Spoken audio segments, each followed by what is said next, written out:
If I could go back to my first day of first year of my engineering, I would tell these things to myself. So, hey everyone, I am Khushbu Yadav, BTech 4th year student, currently in 7th sem. So, if you are junior this year, I am your senior. Of course, अब तो senior हुई मैं. So, if you are fresher who are going to start your college life this year, first of all, congratulations to all of you guys. You are entering completely in a new phase of life where you will be learn many things, good, bad, life experiences, all about studies, everything. So I know you are probably excited or maybe a little nervous, wondering what college is actually going to be like. जब मैं भी first day college में enter किया था तो मुझे भी किसी चीज़ का कोई आइडिया नहीं था, मुझे कुछ भी मतलब बस मतलब जिसके एल्डर ब्रदर सिस्टर होते हैं तो उन्हें थोड़ा बहुत आइडिया होता है कॉलेज लाइफ के बारे में, but I am completely a new, कुछ भी आइडिया नहीं था, बस चल दिए college. So I am not here to tell you that engineering is good और bad. I just going to share these things. I genuinely wish that someone told me when I was in my first year or first day of my college. So that's why I am sharing these experience, or you can say that this is advice for you all. I am sharing these things on the basis of my learning, my experience, my mistake also. So let's get started. So first of all, I am talking about 75% attendance का criteria.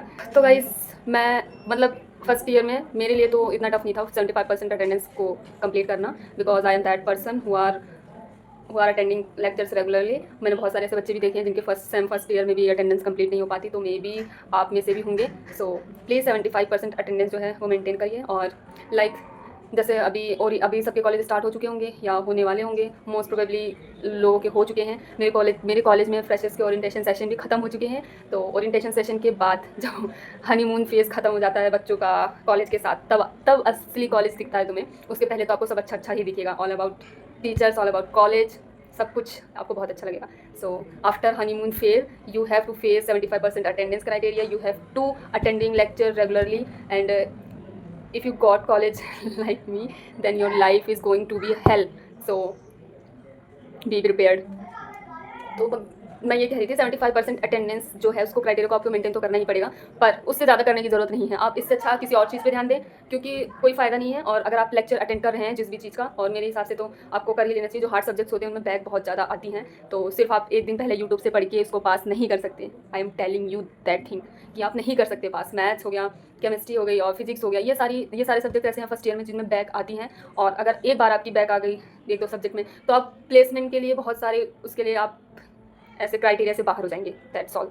So please back आने वाली नौबत मत रखना. और अगर आप exam दे ही रहे हैं तो थोड़ा अच्छे से दीजिए. CGPA SGPA अपनी मेंटेन रखिए, क्योंकि जब आप फाइनल ईयर में होंगे या थर्ड ईयर में होंगे तो आपके ऊपर ये प्रेशर नहीं होगा कि SGPA कम है, अभी SGPA मेंटेन करें, स्किल्स पे ध्यान दें, प्रोजेक्ट करें, ये करें, DSA करें, वो करें, बहुत सारी चीज़ें होती हैं.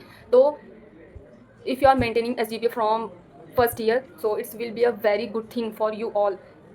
You don't have to feel pressurized when you are in third year or when you are in fourth year, or your placement season are going to be start. So maintain, first of all maintain SGPA. और since starting, ये नहीं कि अब first semester के बाद second semester के बाद होता है, वो बाद वाली चीज़ें कभी आती ही नहीं है, मैं सच बता रही हूँ. सो उसके बाद आती है स्किल्स, जो कह लें कि SGPA मैटर नहीं करती, बैक सारी चीज़ें मैटर करती हैं भाई, सारी चीज़ें. SE मतलब लाइक SGPA भी मैटर करती है, लाइक 7.5 तो सेफ मान के चलिए, उसके अबव ही होना चाहिए. तो ये आप मोस्टली कंपनीज में बैठ सकते हैं, बट 8+ का भी क्राइटेरिया हो सकता है, तो ट्राई करिए आप 8 के अबव ही रहें. और that's all.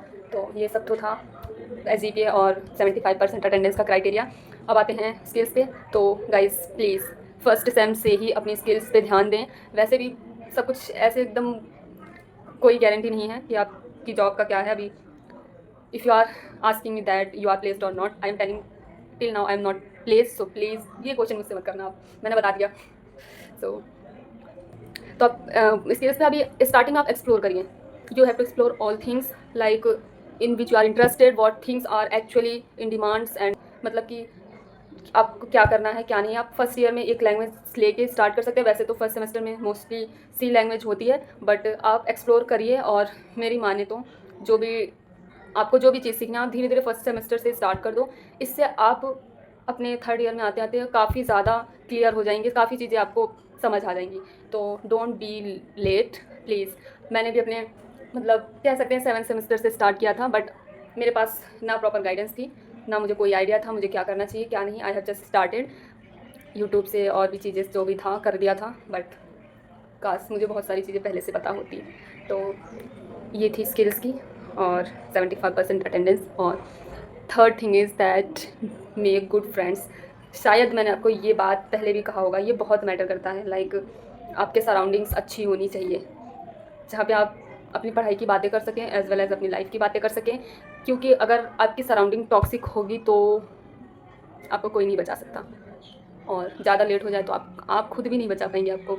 So I am saying this particular thing on the basis of my personal experience.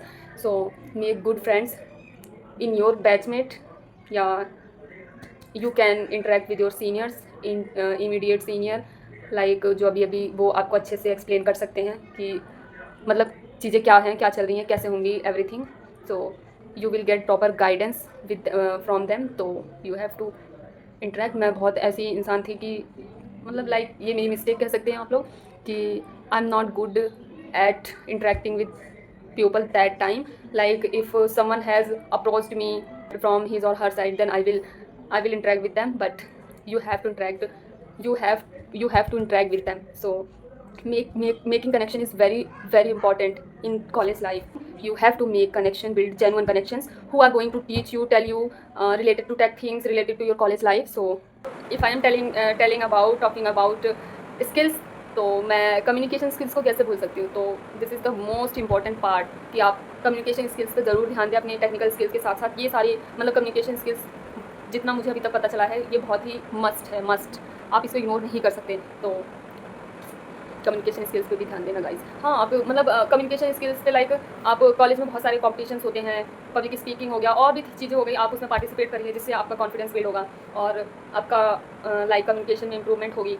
जैसे हमारे कॉलेज में भी पोस्टर मेकिंग और प्रेजेंटेशन, स्पीच वगैरह लाइक ऐसे छोटे मोटे कॉम्पिटिशन होते रहते थे। तो मैं भी पार्टिसिपेट करती थी। तो ऐसा भी नहीं करना है कि आप बिल्कुल उसमें ही घुस जाएँ। लाइक बहुत सारे क्लब्स होते हैं, तो अगर मतलब आपको लगता है मतलब ऐसा होता है कि हम ये सारी चीज़ें करके थोड़ा सा कॉन्फिडेंस आता है हमें, और हमें जो कम्युनिकेशन स्किल्स होती है वो सारी चीज़ें अच्छी होती है, हम इंटरेक्ट करते हैं पीपल से, तो आप करिए। बट आपको पता होना चाहिए कि वो आपकी स्टडीज़ को, आपका जो गोल है उसको हैम्पर ना करे। तो आप प्लीज़ ज़रूर जाइएगा।